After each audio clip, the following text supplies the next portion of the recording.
નમસ્કાર દર્શક મિત્રો, લોકશાહી શાસન વ્યવસ્થામાં પ્રજાના પ્રતિનિધિ તરીકે ચૂંટાઈને આવેલા ધારાસભ્યશ્રીઓ વિધાનસભા ગૃહમાં લોક પ્રશ્નોને વાચા આપે છે અને આ રીતે રાજ્યના વિકાસ માટે નીતિ ઘડાય છે, નિર્ણયો લેવાય છે અને લોકોના પ્રશ્નોનું સુખદ નિરાકરણ આવે છે. દર્શક મિત્રો, 15મી ગુજરાત વિધાનસભાના 8મા સત્રમાં આજના દિવસે હાથ ધરાયેલી મહત્વની કાર્યવાહીના સંકલિત અંશો લઈને અમે ઉપસ્થિત થયા છીએ લોકશાહીના ધબકારા કાર્યક્રમમાં. તો આવો નિહાળીએ લોકશાહીના ધબકારા. ઓર્ડર. પ્રશ્ન ક્રમાંક 1, માન્ય શ્રી જીતેન્દ્રભાઈ પટેલ. માન્ય અધ્યક્ષ શ્રી, આપના દ્વારા મંત્રીશ્રીને પૂછવા માગું છું કે પ્રધાનમંત્રી આવાસ યોજના શહેરી 2 અંતર્ગત અમદાવાદ શહેરમાં કેટલા આવાસો મંજૂર કરવામાં આવેલા છે, જે પૈકી અમદાવાદ મહાનગરપાલિકા, અમદાવાદ સત્તામંડળ અને ગુજરાત હાઉસિંગ બોર્ડના કેટલા આવાસ કેટલી રકમના મંજૂર કરવામાં આવેલ છે?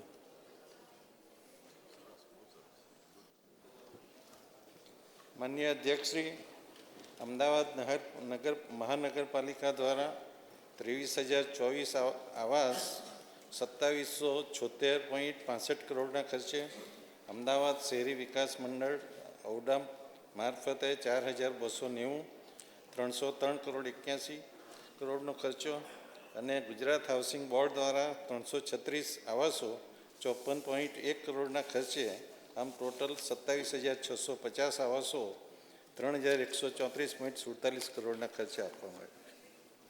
ડૉક્ટર પાયલબેન કોકરાણી. હું આપના માધ્યમથી માન્ય મંત્રીશ્રીને પ્રશ્ન પૂછવા માંગુ છું કે પ્રધાનમંત્રી આવાસ યોજના 2.0 અંતર્ગત કયા કયા ઘટકોને સમાવેશ કરવામાં આવેલ છે તથા ઘટકવાર સહાયના ધોરણો અને લાભાર્થી ફાળો શું છે?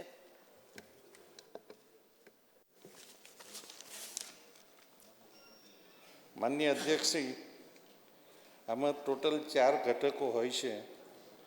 પહેલા ઘટકમાં બેનિફિશિયરી લેડ કન્સ્ટ્રક્શન એટલે કે એમાં કેન્દ્રની સહાય 1.5 લાખ રૂપિયા છે, રાજ્ય સરકારની સહાય 2.5 લાખ રૂપિયા છે. એમ ટોટલ 4 લાખની સહાય આપવામાં આવે છે અને જે રકમ ઘટે એ લાભાર્થી પોતે ઉમેરે છે.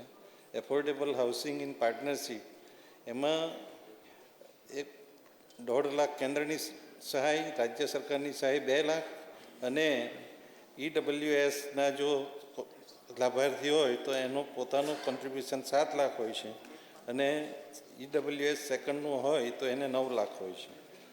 એફોર્ડેબલ રેન્ટલ હાઉસિંગ બહુ વધારે પ્રચલિત નથી, પરંતુ એમાં પ્રતિ ચોરસ મીટર 5,000નું આપવામાં આવે છે. ઇન્ટરેસ્ટ સબસિડી મહત્તમ 1,80,000 આપવામાં આવે છે. પ્રશ્ન ક્રમાંક 2, માન્ય શ્રી રમણલાલ પાટકર. માન્ય અધ્યક્ષશ્રી, મેં પ્રશ્ન એટલા માટે પૂછ્યો છે કે આ વિધાનસભાની અંદર ઉમરગામ તાલુકો સેવાળાનો તાલુકો છે. 182 નંબર મારો આવે છે. હું સતત 6 ટર્મથી આ ચૂંટાતો આવ્યો છું. ઉમરગામ તાલુકામાં 154 જેટલી પ્રાથમિક શાળાઓ આવેલી છે અને એમાં 51 જેટલા શિક્ષકો ખાલી છે. મને જે જવાબ આવ્યો છે તેમાં, અને કેટલા સમયની અંદર આ ખાલી જગ્યા પૂરાશે? માનનીય અધ્યક્ષશ્રી, માનનીય સભ્યશ્રીએ જે ચિંતા કરી ત્યારે શિક્ષકની ઘટ હોવા અંગે જે કારણો છે એ સત્રાંતે જે નિવૃત્ત થવાને કારણે 23 શિક્ષકો અને જિલ્લા ફેર બદલી થવાને કારણે 16 એમ કુલ મળી અને 39 જગ્યા ખાલી પડેલ છે. માનનીય અધ્યક્ષશ્રી, ઉમરગામ તાલુકામાં ધોરણ 6 થી 8માં 11 વિદ્યાસહાયકની દ્વારા જિલ્લા પસંદગી બાદ ઉમરગામ તાલુકામાં વિદ્યા સહાયકો હાજર થયેલ છે અને ખાલી પડેલી જે જગ્યાઓ છે એ ઉપર કાયમી શિક્ષકની નિમણૂક ન થાય ત્યાં સુધી શિક્ષણ વિભાગની જે જ્ઞાન સહાયક યોજના અંતર્ગત 20 જ્ઞાન સહાયકને ઉમરગામ તાલુકાની ખાલી જગ્યા પર કરાર આધારિત નિમણૂક આપવામાં આવેલ છે અને આગામી સમયમાં નવી વિદ્યા સહાયકની ભરતીનું અંગેની કાર્યવાહી હાથ ધરવાનું આયોજન છે અને જ્યાં સુધી એ ના થાય ત્યાં સુધી વૈકલ્પિક વ્યવસ્થાના ભાગરૂપે શિક્ષણ વિભાગના 10 જુલાઈ 2023ના જે ઠરાવ છે એ અમલ મૂકવામાં આવેલ જ્ઞાન સહાયક યોજના અંતર્ગત આ ખાલી જગ્યા ભરવાનું આયોજન છે. માન્ય શ્રી રાકેશભાઈ દેસાઈ. આપની મારફતે મંત્રીશ્રી પાસે જાણવા માગું છું કે વલસાડ જિલ્લામાં તાલુકાવાર સરકારી પ્રાથમિક શાળાઓમાં શિક્ષકોના મહેકમ અંગેની અત્યારે શું સ્થિતિ છે? માનનીય અધ્યક્ષશ્રી, માનનીય સભ્યશ્રીએ જે વલસાડ જિલ્લામાં તાલુકાવાર પ્રાથમિક શાળાઓમાં શિક્ષકોના મહેકમ અંગે પૂછ્યું ત્યારે એને 3 ગ્રુપમાં વર્ગીકરણ કરીશ: ધોરણ 1 થી 5, 6 થી 8 અને વિષયવાર. જવાબ ખૂબ લાંબો છે પણ હું ટકાવારીમાં કહીશ. કદાચ માનનીય સભ્યશ્રીને જો જોતો હશે તો હું એમને મોકલાવી દઈશ. પરંતુ વલસાડ તાલુકામાં ધોરણથી 1 થી 5માં ખાલી જગ્યાની ટકાવારી 0 છે. પારડીમાં ખાલી જગ્યાની ટકાવારી 0 છે. વાપીમાં 5.71%, ઉમરગામમાં 4.84%, ધરમપુરમાં 2.27% અને કપરાડામાં 6.58%. એટલે કુલ વલસાડ જિલ્લાનું 1 થી 5નું મહેકમ જોઈએ ધોરણ 1 થી 5નું તો કુલ મળાવીને માત્ર 3.8% જ ખાલી જગ્યાની ટકાવારી છે. એ જ મુજબ ધોરણ 6 થી 8ની આપણે જો વાત કરીએ તો વલસાડમાં 0%, પારડીમાં 0.0%, વાપીમાં 5.71%, ઉમરગામમાં 4.83%, ધરમપુરમાં 2.27% અને કપરાડામાં 6.58%. એટલે કુલ મળાવી અને 3.8%. એવી જ રીતના 6 થી 8 ઉચ્ચ પ્રાથમિક વિભાગમાં વિષયવાર જે શિક્ષકોનું મહેકમ છે એ પણ ગણિત વિજ્ઞાન વલસાડમાં ટકાવારી ખાલી જગ્યા છે. ગણિત વિજ્ઞાનમાં વલસાડમાં 110માંથી ભરેલી જગ્યા 110 છે. પારડીમાં ગણિત વિજ્ઞાનમાં 58માંથી 58, વાપીમાં 50માંથી 50, ઉમરગામમાં 114માંથી 110, ધરમપુરમાં 109માંથી 109 અને કપરાડામાં 165. આ જ રીતના સામાજિક વિજ્ઞાન અને ભાષામાં પણ આની ટકાવારીનું ટેબલ છે. સાહેબ, બહુ વિસ્તૃત ટેબલ છે તો હું પછી માનનીય સભ્યશ્રીને આપી દઈશ. માન્ય ચેતરભાઈ વસાવા. માન્ય અધ્યક્ષશ્રી, માન્ય મંત્રીશ્રીએ કીધું કે જ્ઞાન સહાયક યોજના અંતર્ગત શિક્ષકો પૂરા પાડવામાં આવ્યા છે. જ્ઞાન સહાયક યોજના એ 11 માસના કરાર આધારિત શિક્ષકો પૂરી પાડવાની યોજના છે. ત્યારે આપના માધ્યમથી જાણવા માગું છું કે જે જ્ઞાન સહાયકથી શિક્ષકોની જગ્યાઓ પર કરાર આધારિત નિમણૂકો આપવામાં આવી છે એમને કાયમી કરવા માગો છો કે કેમ? માનનીય અધ્યક્ષશ્રી, માનનીય સભ્યશ્રીએ જે પૂછ્યું, જે જ્ઞાન સહાયક એ માત્ર વૈકલ્પિક વ્યવસ્થા છે. જ્યાં સુધી નિયમ પ્રમાણે જે વિદ્યા સહાયકો આપણી પાસે પૂરતી માત્રામાં એમના લાયકાત પ્રમાણે ઉપલબ્ધ નથી ત્યારે આપણે જ્ઞાન સહાયકની ભરતી કરવામાં આવે છે. માન્ય અરવિંદભાઈ પટેલ. માન્ય અધ્યક્ષશ્રી, વલસાડ જિલ્લામાં કાયમી આ જગ્યા ભરવા માટેનું શું આયોજન છે? માન્ય મંત્રીશ્રી પાસે જાણવા માંગુ છું. માનનીય અધ્યક્ષશ્રી, વલસાડ જિલ્લામાં જે ખાલી જગ્યાઓ પડેલી છે એ ભરવા માટે વર્ષ 2024માં કરવામાં આવેલ જાહેરાત મુજબના વિદ્યા સહાયકોની ભરતી અંગેની કાર્યવાહી પૂર્ણ થયેલ છે. જે અંતર્ગત 27 વિદ્યા સહાયકની નિમણૂક કરવામાં આવેલ છે. હાલ વલસાડ જિલ્લામાં ખાલી જગ્યાઓ ઉપર વૈકલ્પિક વ્યવસ્થાના ભાગરૂપે 41 જ્ઞાન સહાયક કાર્યરત છે. હાલ રાજ્યમાં કાર્યરત પ્રાથમિક શિક્ષકોના વર્ષ 2025-26 માટેના જે જિલ્લા ફેરબદલીની કાર્યવાહી પૂર્ણ થયેથી 10 વર્ષીય ભરતી કેલેન્ડરમાં મળેલ મંજૂરી અનુસાર વિદ્યા સહાયકની ભરતી અંગેની કાર્યવાહી હાથ ધરવાનું આયોજન છે અને વૈકલ્પિક વ્યવસ્થાના ભાગરૂપે શિક્ષણ વિભાગના તારીખ 10 જુલાઈ 2023ના ઠરાવથી અમલમાં મૂકવામાં આવેલ જ્ઞાન સહાયક યોજના અંતર્ગત આ ખાલી જગ્યા ભરવાનું આયોજન છે. પ્રશ્ન ક્રમાંક 3 માન્ય શ્રી રમેશભાઈ મિસ્ત્રી. માન્ય અધ્યક્ષશ્રી, મારા ભરૂચ જિલ્લામાં ભરૂચ, અંકલેશ્વર, આમોદ, જંબુસર આ ચારેય નગરપાલિકામાં મુખ્યમંત્રી શહેરી સડક યોજના અંતર્ગત ખૂબ વ્યાપક કામો થયા છે. અનેક કામો ચાલુ વર્ષે પણ મંજૂર કરવામાં આવ્યા છે. શહેરના નાગરિકોને આ સુવિધાથી ખૂબ સંતોષ છે. હું માન્ય મંત્રી પાસે જાણવા માગું છું કે મુખ્યમંત્રી શહેરી સડક યોજના અંતર્ગત આ સિવાયના કયા કયા કામો નગરપાલિકામાં કરી શકાય એની વિસ્તૃત માહિતી માન્ય મંત્રી પાસે જાણવા માગું છું.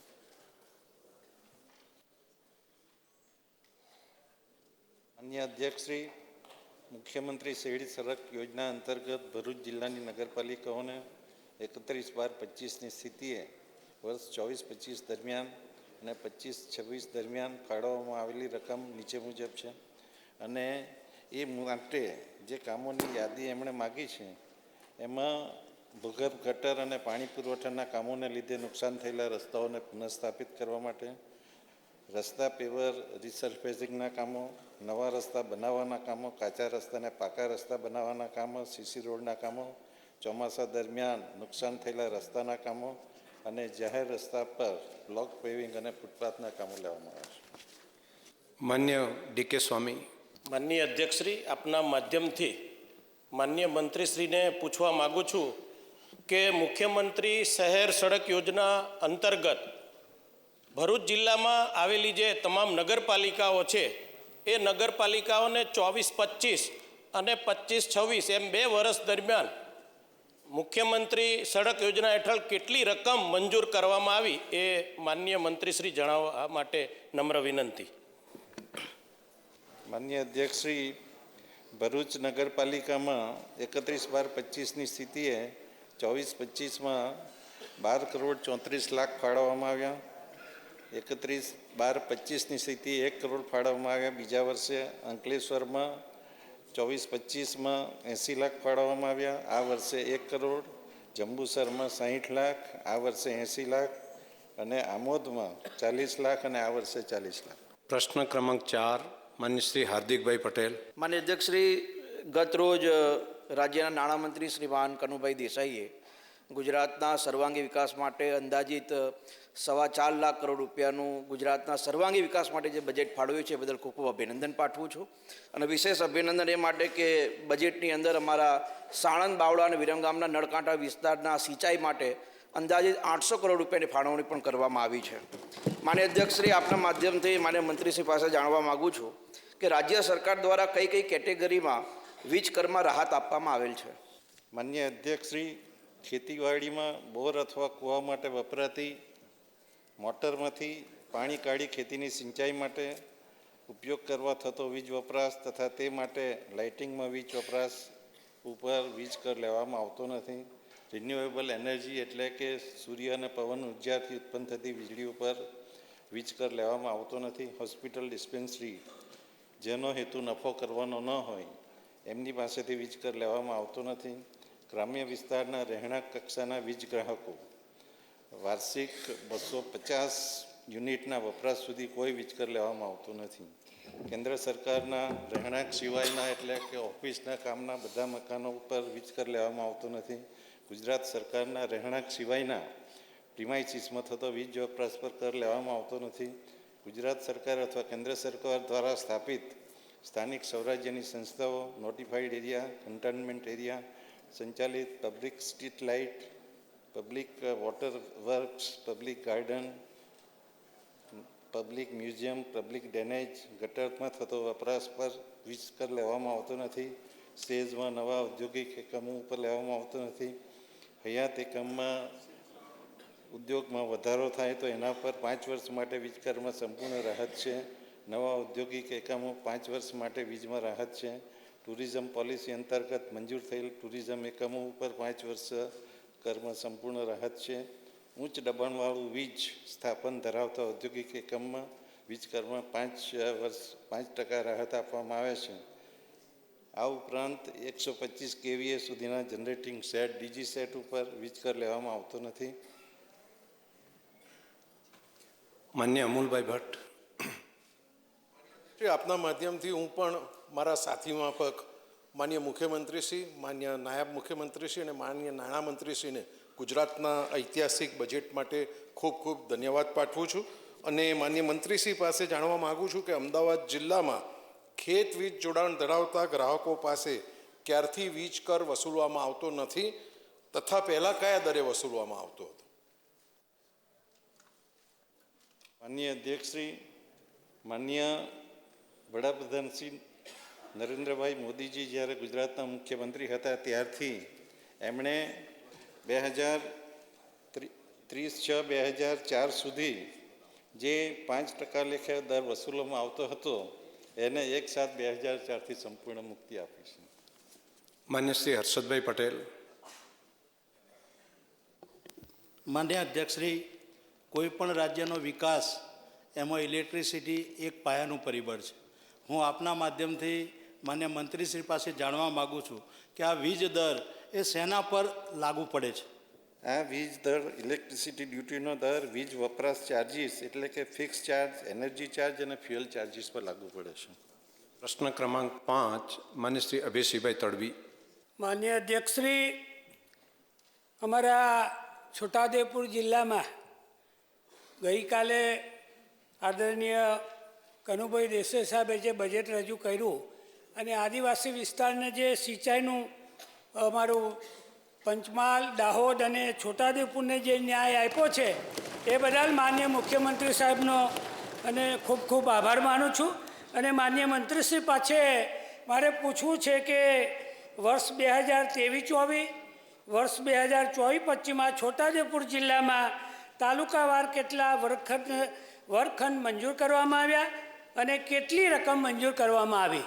માનનીય અધ્યક્ષશ્રી, માનનીય સભ્યશ્રીએ છોટાઉદેપુર જિલ્લા માટે જે ચિંતા વ્યક્ત કરી છે ત્યારે એમના પ્રશ્નના જવાબમાં હું એમને આપશ્રીના માધ્યમથી માહિતી પહોંચાડવા માગું છું કે છોટાઉદેપુર જિલ્લામાં 6 તાલુકા એટલે કે બોડેલી, છોટાઉદેપુર, જેતપુર પાવી, કવાંટ, નસવાડી અને સંખેડા એટલે કે વર્ષ 2023-24માં આ 6 તાલુકાની ટોટલ 33 શાળાઓ માટે 165 વર્ગખંડ છે એ મંજૂર કરવામાં આવ્યા અને જે મંજૂર થયેલી રકમ છે એ 32.78 કરોડની ફાળવણી કરવામાં આવી. અને મને કહેતા આનંદ થાય કે 23-24માં જે વર્ગખંડો મંજૂર કરવામાં આવ્યા એ તમામ 165 વર્ગખંડનું કામ પૂર્ણ થયેલ છે. સાથે 2024-25માં છોટાઉદેપુર જે જિલ્લા છે એના 3 તાલુકા એટલે કે બોડેલી, જેતપુર પાવી અને સંખેડા એ 3 તાલુકાના 19 શાળાની સંખ્યામાં 89 વર્ગખંડ છે એ મંજૂર કરવામાં આવ્યા, જેમાં 40 વર્ગખંડનું કામ પૂર્ણ થયેલ છે અને 49 વર્ગખંડનું બાંધકામ પ્રગતિ હેઠળ છે, જેની કુલ મંજૂર થયેલી રકમ 17.74 કરોડ છે. પ્રશ્ન ક્રમાંક 6 માન્ય શ્રી કૌશિકભાઈ જૈન. માન્ય અધ્યક્ષશ્રી, રાજ્યમાં રહેણાંક ધરાવતા મકાનોમાં વીજળી જોડાણ જે આપેલા છે તેના વીજળી ગ્રાહકોમાં કરમાં વધારો ઘટાડો થાય છે કે નહીં તે મારે મંત્રીશ્રીથી જાણવાનું છે આપના દ્વારા. માન્ય અધ્યક્ષશ્રી, વીજળી વપરાશ પર રહેણાંક વિસ્તારમાં 1983થી વીજ કર વસૂલવામાં આવે છે. ત્યારબાદ ઉત્તરોત્તર આ દરોમાં ઘટાડો કરવામાં આવેલ છે. સૌપ્રથમ 11/10/1983ના રોજ 20% વીજ દર હતો. એ આપણા તત્કાલીન મુખ્યમંત્રી શ્રી મોદીજીએ 2005માં 15% કર્યો અને 1/4/7માં પાછો 10% ઘટાડો થયો ગ્રામ્ય વિસ્તારમાં અને અત્યારે 1/4/12થી 7.5% વીજ દર લાગુ પડે છે. તે જ રીતે શહેરી વિસ્તારમાં 40 યુનિટ સુધી 11/10/83ના રોજ 25% હતો અને 1/4/2006થી 20% લાગુ પડે છે અને અત્યારે 20% દર 2007થી અમલી છે અને ત્યાર પછી 2012થી 15% શહેરી વિસ્તારમાં લાગુ પડે છે. પ્રશ્ન ક્રમાંક 7 માન્ય શ્રી રાજેન્દ્રભાઈ ચાવડા, રાજેન્દ્રકુમાર ચાવડા. સાહેબ, આપના માધ્યમથી માન્ય મંત્રીશ્રીને હું એ પૂછવા માગું છું કે છેલ્લા 2 વર્ષમાં કુંવરબાઈનું મામેરું યોજના હેઠળ મહેસાણા જિલ્લામાં વિકસતી જાતિની કુલ કેટલી કન્યાઓને લાભ આપવામાં આવ્યો અને જિલ્લામાં કુલ કેટલી નાણાકીય સહાય ચૂકવવામાં આવી તેમજ કુંવરબાઈનું મામેરું યોજનાનો મુખ્ય હેતુ શું છે? માનનીય અધ્યક્ષશ્રી, જેવી રીતના નરસિંહ મહેતાની દીકરી કુંવરબાઈનું મામેરું દ્વારિકાના નાથે જે ભર્યું હતું, એ જ રીતના ગુજરાતના નાથ માનનીય મુખ્યમંત્રી શ્રી ભૂપેન્દ્રભાઈ પટેલ અને નાણામંત્રી શ્રી કનુભાઈ દેસાઈ એ સામાજિક અને શૈક્ષણિક રીતે પછાત વર્ગની તથા આર્થિક પછાત વર્ગની કન્યાઓને લગ્ન પ્રસંગે આર્થિક રીતે મદદરૂપ થવાના હેતુથી ₹12,000ની સહાય આપવામાં આવે છે. માન્ય શ્રી ગોપાલભાઈ ઇટાલિયા. માન્ય અધ્યક્ષશ્રી, મારો પ્રશ્ન એવો છે કે જૂનાગઢ શહેરમાં ટાઉન પ્લાનિંગ સ્કીમ 9 સુખપુર અને 7 ઝાંઝરડામાં જાહેર હેતુ માટે સરકાર જે 40% લેખે જમીન કપાત મેળવે છે, એ કપાત જમીનનું જમીન માલિકો એટલે કે ખેડૂતોને વળતર ચૂકવવામાં આવે છે કે કેમ, અને જો હા તો કેટલું ચૂકવ્યું છે, અને ન ચૂકવ્યા હોય તો એનું કારણ શું છે? માન્ય અધ્યક્ષશ્રી, કોઈ પણ વિસ્તારનો વ્યવસ્થિત નિયોજિત વિકાસ થાય એના માટે આ સત્તામંડળ અને નગર નિયોજન અમલમાં આવે છે. જો ટૂંકમાં જવાબ આપું તો, કારણ કે જવાબ પૂછ્યું છે એનો જ આપો ને જવાબ, ચાલે. વળતર આપવામાં આવતું નથી, અને નથી આપવામાં આવતું એનું કારણ એ જ છે કે જ્યાં આવી સ્કીમો બને છે એમાં જમીનનું એપ્રિસિએશન એટલું થઈ જાય છે કે જમીનના વળતર કરતાં પણ એમાં વધુ ફાયદો થાય છે. માન્ય રાકેશભાઈ દેસાઈ. માનનીય અધ્યક્ષશ્રી, આપની મારફતે મંત્રીશ્રીને પૂછવા માગું છું કે તારીખ 31/12/2025ની સ્થિતિએ છેલ્લા 1 વર્ષમાં રાષ્ટ્રીય અન્ન સલામતી કાયદા 2013 હેઠળ one nation one ration card યોજનામાં નવસારી જિલ્લામાં કેટલા લાભાર્થીઓએ લાભ મેળવેલ છે, અને સ્થળાંતરિત લાભાર્થીઓ one nation one ration card યોજના હેઠળ કેવી રીતે લાભ મેળવી શકે છે? માન્ય અધ્યક્ષશ્રી, one nation one ration card યોજના સમગ્ર દેશની જાહેર વિતરણ વ્યવસ્થામાં ક્રાંતિકારી અને પરિવર્તન લાવનારી યોજના છે, અને આ યોજના દેશના તમામ લાભાર્થીઓ અને ખાસ કરીને શ્રમિકો માટે આશીર્વાદરૂપ છે. માન્ય અધ્યક્ષશ્રી, રાષ્ટ્રીય અન્ન સલામતી કાયદો 2013 હેઠળ સમાવિષ્ટ દેશના 80 કરોડથી વધુ લાભાર્થીઓને અન્ન સુરક્ષા સરળતાથી પૂરી પાડવા માટે માનનીય વડાપ્રધાન આદરણીય નરેન્દ્રભાઈ મોદી સાહેબના ડિજિટલ ઇન્ડિયાના સંકલ્પથી પરિપૂર્ણ કરવામાં આવેલી છે. One nation one ration card યોજના હેઠળ અત્યાર સુધીમાં સમગ્ર નવસારી જિલ્લામાં 42,870 લાભાર્થીઓને લાભ લીધેલો છે. માન્ય શ્રી પ્રદ્યુમનસિંહ જાડેજા. માન્ય અધ્યક્ષશ્રી, મારી નગરપાલિકા દેશના છેવાડે એકદમ બોર્ડર ઉપર, એ આપણા મુખ્યમંત્રી, નાયબ મુખ્યમંત્રી અને આપણા કનુભાઈ દેસાઈ સાહેબનો હું જેટલો આભાર માનું એટલું મારી જે માંગણી હતી એ મને જવાબ મળી ગયો છે, અને હું ખૂબ ખૂબ અભિનંદન આપું છું. અને બાકી કોઈને પ્રશ્ન નથી.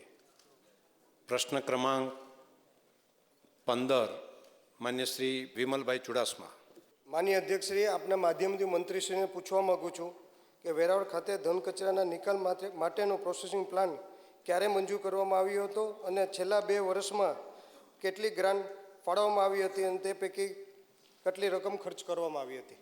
માન્ય અધ્યક્ષશ્રી, વેરાવળ પાલિકામાં પ્રોસેસિંગ પ્લાન્ટ માટે બાયપાસ રોડ માટે ડમ્પ સાઇટ પર વેરાવળ પાલિકા દ્વારા વર્ષોથી કચરો એકઠો કરવામાં આવતો હતો, જે પ્રથમ વખત કરાવેલ સર્વે મુજબ 2,88,225 મેટ્રિક ટન જેટલો હતો.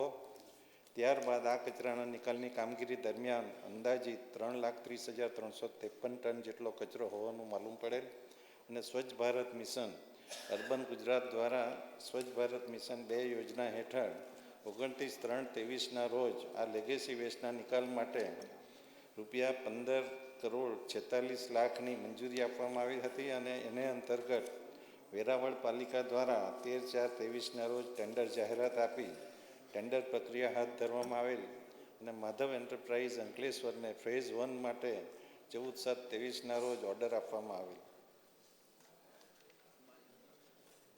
ત્યારબાદ ફેઝ 2 માટે 9/1/25ના રોજ વર્ક ઓર્ડર આપવામાં આવેલ. તેના પ્રથમ તબક્કામાં એજન્સી દ્વારા 1,92,036 મેટ્રિક ટન જેટલા કચરાનો નિકાલ કરવામાં આવેલો, તેમજ બીજા તબક્કામાં 1,38,000 ટન કચરાનો નિકાલ કરવામાં આવેલો.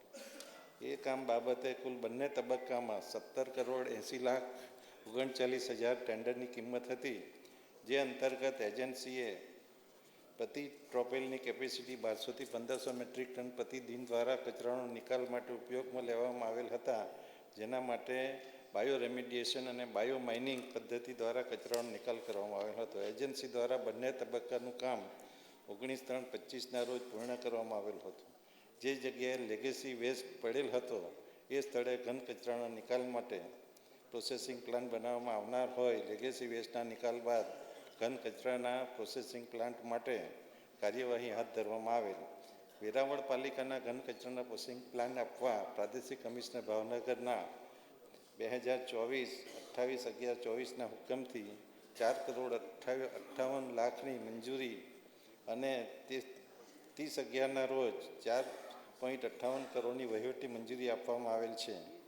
આ પ્લાન બનાવવા માટે 20/6/25ના રોજ ટેન્ડર આપવામાં આવેલ હતું અને પ્લાન બનાવવા માટે માધવ એન્ટરપ્રાઇઝ અંકલેશ્વરને 4,13 લાખનો વર્ક ઓર્ડર આપવામાં આવેલ છે.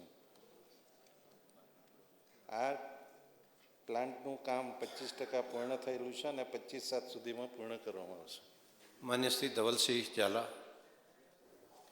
માન્ય અધ્યક્ષશ્રી, પહેલાં તો માન્ય સીએમ સાહેબ અને ડેપ્યુટી સીએમ હર્ષભાઈનો હું આભાર માનું છું કે મારા જિલ્લામાં વર્ષોથી મારી માંગ હતી તો જીઆઈડીસીની ફાળવણી કરી છે અને એમાં પણ મારી વિધાનસભામાં એ બદલ બંનેનો આભાર માનું છું.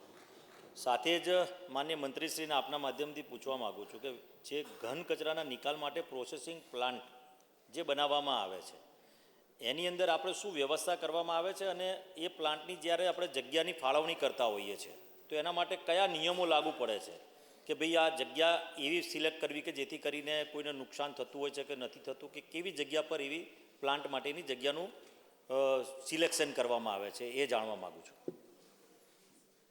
માનનીય અધ્યક્ષશ્રી, ઘન કચરાના નિકાલ માટે દરેક વ્યવસ્થામાં અનેકવિધ નવા વૈજ્ઞાનિકો સુધારાઓ આવી રહ્યા છે. હવે જે નવી ટેકનિકો આવે છે એમાં સાઇટ મોટી બનાવવાની પણ જરૂર નથી અને એ રીતે કેટલી જગ્યા જોઈએ અને કેટલું જોઈએ એ વૈજ્ઞાનિક ઢબે નક્કી કરવામાં આવે છે. ધારાધોરણો હોય જો તમે બનાવેલા તો માન્ય સભ્યશ્રીને લેખિત મોકલજો. તો દર્શક મિત્રો, ફરી મળીશું. ત્યાં સુધી રજા આપશો. નમસ્કાર.